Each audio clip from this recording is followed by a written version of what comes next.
할렐루야, 반갑습니다. 번지는 교회 문준섭 목사입니다. 오늘로써 이 세 번째 이른 시간 맞이하는 짧은 말씀 나누의 시간인데요. 오늘은 역대상 19장 1절에서 20장 8절까지의 말씀을 통해 우리가 그 어떤 순간에도 하나님의 나라를 위한 선한 싸움을 포기하지 않고 끝까지 인내하며 또 소망을 가져야 하는 그 유일의 근거를 새겨볼 수 있길 소망합니다. 아멘. 그 소망을 갖고 짧은 말씀을 전하도록 하겠습니다. 오늘 본 말씀은요, 이 역대기서를 처음으로 읽었을 성도들, 그러니까 이 바벨론 제국의 포로로 있다가 예루살렘으로 귀환한 유다인들, 그들이 그토록이나 간절히 원했던 승리, 또 오늘 우리에게는 이미 다가온 승리, 그 승리가 나타나는 본문입니다. 이것을 설명하자면, 오늘 본문은 이 다윗 왕의 신하들이 암몬과 아람 나라 그리고 블레셋 군대들과의 전쟁에서 승전하는 내용들로 이루어져 있습니다. 자, 그리고 이 승전의 내용들은 제 설명을 어떻게 받아들이실지 모르겠지만 사실 조금만 깊게 파고든다면 정말 말도 안 되는 승전의 내용들입니다. 아마 이 본문을 처음으로 읽었을 역대기서 당시의 유다인 성도들은 더욱이나 더 그렇게 느꼈을 것입니다. 하지만 바로 그 말도 안 되는 내용에서 꼭 붙들어야 할 신앙의 소망을 분명히 가졌을 것입니다. 왜 그런가 하면요, 오늘 말씀의 1절에서 6절 이 암몬 나라와의 한 갈등의 사건이 일어나고 이로 인해 다윗의 이스라엘은 이 암몬 나라와 전쟁을 하게 됩니다. 자, 그런데 이 이스라엘과 전쟁할 이 암몬이 이 전쟁을 위해서 아람 족속의 군사력을 끌어들이게 됩니다. 그 내용이 6절에서 나타나죠. 아람 나하라임과 아람 마아가와 소바, 이 세 도시 국가의 병거와 마병들 그리고 군사들을 끌어들인 것입니다. 자, 그래서 이 다윗의 이스라엘은 이 아람 족속의 도시 국가 세 나라와 그리고 암몬까지, 당시의 암몬도 도시 국가 체계였기 때문에 이 암몬에 속하는 여러 도시 국가들이 참전했다고 친다면 이 다윗의 이스라엘은 최소한, 아무리 최소한으로 잡아도 4-5개의 국가와 동시에 전쟁을 치러야 하는 상황이 됩니다. 정말 엄청난 상황을 맞이한 것이죠. 이스라엘이 아무리 강해봤자 당시 팔레스타인 지역에서는 한 소국에 불과했는데 그런 소국이 최소 4-5국가와 동시에 전쟁을 감당해야 한다니, 이것은 아무리 보아도 이스라엘이 감당할 만한 상황이 아닙니다. 자, 그런데 이 엎친 데 덮친 격으로 이 적국 도시 국가들의 군사력 역시도 말이죠, 정말 말도 안 되게 엄청났습니다. 그 군사력이 7절 초반부에 단적으로 나타납니다. 바로 병거 32,000대가 동원됐다고 말입니다. 여러분, 이 숫자를 오늘 우리가 들으면 그냥 와, 엄청 많은가 보다, 그 정도로 두루뭉술하게 다가올성 싶은데요. 자, 그런데 이 숫자는 실제로도 말이 안 되는 것입니다. 사실 그래서 오늘 우리가 주목해야 하는데요. 왜 그런가 하면 고대 중동의 도시국가 체계가 아닌 중앙 집권 체제를 이루었던 정말로 거대하고 강대한 제국들, 가령 이집트라든지 히타이트, 아수르, 그런 제국들도요, 역사적인 고증을 보면 한 전쟁에서 병거를 5,000대, 6,000대 이상 운용하지를 못했습니다.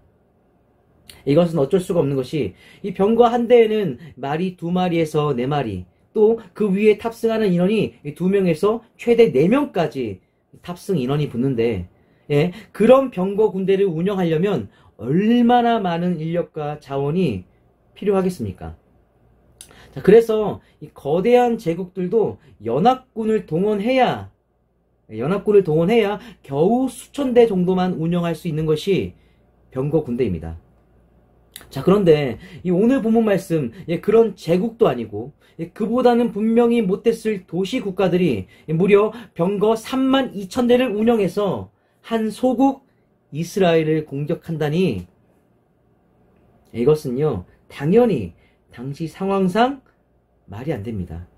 예, 이 거대한 제국들도 운영하지 못하는 수의 병거를 그보다 못한 도시 국가들이 운영할 수는 없습니다. 감당이 안 되니까요. 자, 그리고 이 내용을, 이 역대기서를 처음으로 읽었을 성도들도 당연히 이건 불가능한 수야 라고 알았을 것입니다. 그들은 지금 우리보다 이 고대의 배경을 더 잘 알았을 테니까요. 곧 여러분, 제가 드리고 싶은 말씀은요, 오늘 이 역대기 본문 말씀, 이 다윗의 이스라엘과 맞붙는 이 도시 국가들의 군사력이 너무나도 터무니없이 그 누구도 쉬이 수긍할 수 없을 만큼 과장돼 있다는 것입니다. 예, 오늘 우리뿐만 아니라 역대기 당시의 성도들이 보기에도 말이 안 되게끔 과장돼 있어요. 자, 그렇다면 대체 왜일까요? 왜 이렇게 과장돼 있을까요? 예, 여기에 오늘 우리가 주목해야 하는데, 여러분, 이것은요 결코 속이고자 하는 의도는 아닙니다. 속이려면 이런 말도 안 되는 수치를 내세워서는 안 되겠죠. 그러면 대체 누가 속겠습니까? 그래서 혹여라도 그런 오해를 가지면 안 되고요.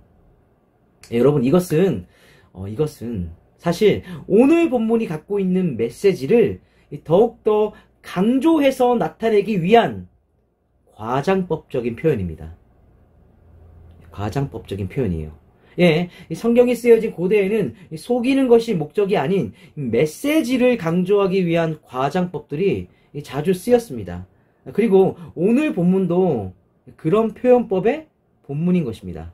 자, 그렇다면 과연 어떤 메시지일까요? 예, 어떤 메시지를 강조하기 위해 이런 과장법이 쓰였을까요? 예, 그 메시지는 바로 이 다윗의 이스라엘이 결코 이길 수가 없는, 예, 곧 압도적인 전력의 대적들에게 승리했다는 그 메시지입니다. 예, 이기는 것이 불가능한 이 병거 32,000대만큼이나 말도 안 되는 압도적으로 강한 대적에게 승리했다. 예, 이 승리의 메시지를 강조하고자 한다는 것이죠. 자, 그리고 바로 그 승리가 무려 10절에서 15절 말씀, 이스라엘이 군대를 둘로 나뉘어서 전쟁했어도 이루어지고, 예, 또 온 이스라엘과 아람의 도시 국가들이 재차 맞붙었던 17절에서 19절의 전쟁에서도 무려 아람 병거 7,000대의 군사와 보병 사망과 또 군대 지휘관까지, 그들까지 전부 다 몰살시키며 이뤄진 것으로 나타납니다. 여러분, 이렇게 이기는 것이 불가능한 압도적인 전력의 대적들에게 다윗의 이스라엘이 승리했다는 것을 강조하고자, 그 승리를 강조하고자 오늘 이 본문이 과장법을 사용하고 있는 것입니다.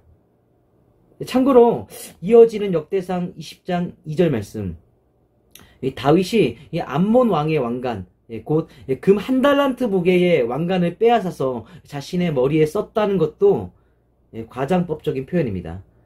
금 1달란트면 최소 20kg에서 30kg가 넘거든요. 그런 것을 머리에 쓸 수 없겠죠.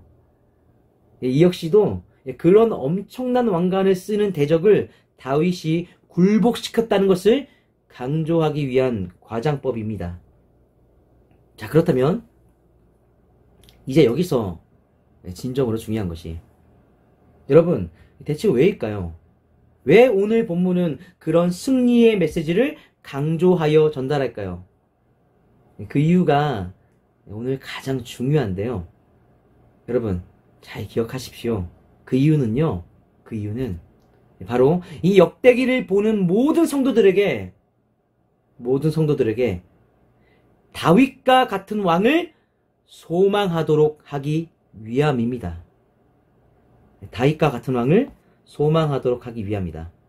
이것을 설명드리자면, 여러분, 오늘 이 역대기 본문, 이 압도적인 대적들을 향해 이스라엘이 승리할 수 있었던 가장 근본적인 이유는요, 앞선 역대상 17장 8절 말씀, 하나님께서 다윗에게 말씀하신 바와 같이 네가 어디로 가든지 내가 너와 함께 있어 네 모든 대적을 네 앞에서 멸하였은즉, 예, 이렇듯 하나님께서 다윗과 함께하여 그 모든 대적들을 멸하여 주셨기에 가능한 일이었습니다. 예, 결국 여러분, 이스라엘은 다윗 왕이 있었고 그 다윗 왕을 위해 하나님이 싸워주셨기에, 그래서 이 압도적인 대적들에게도 승리할 수가 있었다는 것입니다. 자, 그리고 바로 역시나 그런 내용의 오늘 이 역대기 본문을 역대기서의 첫 독자였던 성도들, 곧 제국들로부터 나라가 멸망당하고 나라의 왕이 없어서 비참한 상태에 바벨론에서 갓 귀환한 유다인들이 보게 됩니다.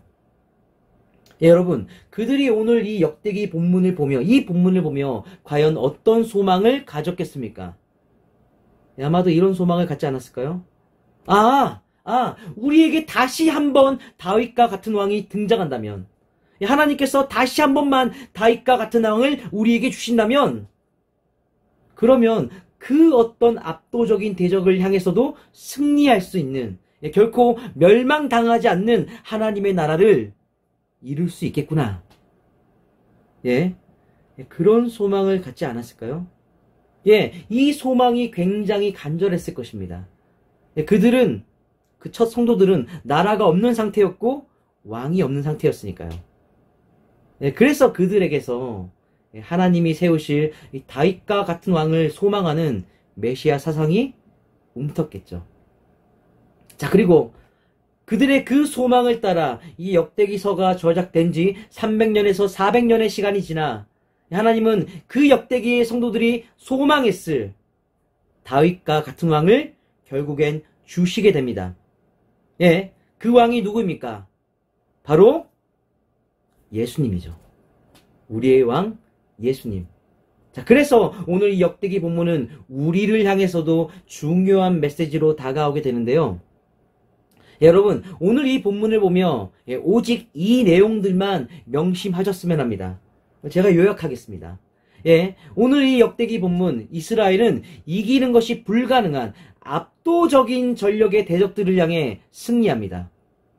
자, 그리고 이것은 오로지 그 이스라엘에 다윗 왕이 있었고, 그 다윗 왕을 위해 하나님께서 모든 압도적인 대적들과 싸워서 이겨주셨기 때문에 가능한 것이었습니다. 곧 이스라엘, 그 하나님의 백성들은 오직 다윗과 같은 왕이 있어서 모든 불가능을 향해 승리했던 것입니다.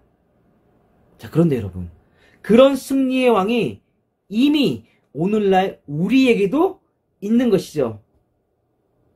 하나님께서 그 왕을 위해 싸워주시기에 모든 압도적인 것들을 이길 수 있도록 하는 왕, 그 왕이 있어요. 여러분, 그 왕이 누구입니까? 바로 예수입니다. 예, 우리에게 다윗과 같은 왕이 있는 거예요. 자, 그리고 여러분, 이런 왕이 우리에게 있다는 사실은요, 오늘 우리에게 현실의 전쟁에 굴복하지 않을 수 있는 절대적인 희망이 됩니다. 아멘? 예, 왜요? 왜요? 예, 여러분, 우리는 사실 매일매일 마주하는 것입니다. 우리가 하나님의 나라를 지키고 이루며 살고자 할 때 이를 가로막으면서 우리와 전쟁하는 모든 압도적인 그 불가능들을 마주하는 것입니다. 이것은 하나님의 나라를 이루며 살고자 하는 사람들만이 생생히 경험하는 전쟁이죠. 예, 하나님의 나라를 이루려 하지 않고 쉬이 타협하는 사람들은 도무지 알 수가 없습니다. 세상이 그런 사람들을 대적하지는 않으니까요. 하지만 그 하나님의 나라를 이루려는 사람들에게는 보여집니다. 예, 우리의 대적들이 주는 이 불가능의 압박과 그 압도적인 위력이 얼마나 강력한지가 보여집니다. 심지어 우리는 나 자신 한 명도 이겨내기가 버거워서 한탄할 때가 있잖아요. 그리고 그 대적들을 우리가 바라보기에 우리는 하나님의 나라를 위한 전쟁을 하며 주눅이 들고 또 이 주눅든 상태로 전쟁하려다 보니 더욱 쉬이 무너지기도 하는 것입니다. 그렇지 않나요? 하지만요, 여러분, 오늘 말씀을 따라 꼭 명심하시기 바랍니다. 그런 우리가 전쟁을 하면서 진정으로 주의 깊게 집중하여서 붙들고 바라봐야 할 것은 결코 모든 불가능과 압도적인 악함의 대적들이 아닙니다. 그것들의 시선을 두면 우리의 앞날과 그 전쟁은 까마득하기만 할 것입니다. 여러분, 우리가 진정으로 바라봐야 할 것은요, 바로 우리에게 다윗과 같은 승리의 왕, 하나님이 싸워주시는 왕, 바로 예수가 있다는 신앙의 사실입니다. 아멘? 여러분, 그 신앙의 사실을 바라보면요, 그 시선의 끝에는 왕이신 예수님을 위해 싸워주시는 이 독존하신 하나님이 함께 보이게 되고, 또 그와 함께 하나님과 그의 아들 예수와 백성인 우리 앞에 이미 머리가 밟혀 있는 모든 불가능의 대적들이 보여지게 됩니다. 그래서 전쟁을 포기하지 않을 수 있게 되죠. 자, 그러니 여러분, 오늘 본문 말씀, 이 다윗 왕이 있기에 이 모든 압도적이고 불가능한 대적들에게 승리한 이 이스라엘의 이야기를 잘 새겨주시기 바랍니다. 그리고 왕이신 예수님이 우리에게 있기에 이 모든 대적들에게 반드시 승리하게 될 우리의 이야기로 삼아주시기 바랍니다. 아멘? 이 이야기가 필시 하나님의 나라를 위해 전쟁하는 모든 이들에게 현실이 될 것입니다. 그러니 꼭 기억하여 주십시오. 여러분, 우리에겐 이미 승리의 왕 예수가 계십니다. 할렐루야. 아멘.